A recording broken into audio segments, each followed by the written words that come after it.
টানা কয়েক মাস মূল্যস্ফীতির ঊর্ধ্বমুখী প্রবণতার মধ্যে কমানো হলো নীতি সুধার।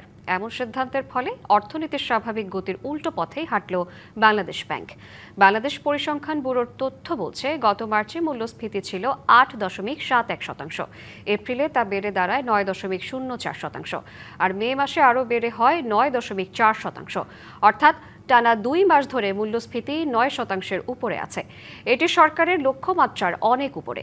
এমন পরিস্থিতিতেও কেন্দ্রীয় ব্যাংক নীতি সুদ হার 10% থেকে কমিয়ে 9.50% করেছে।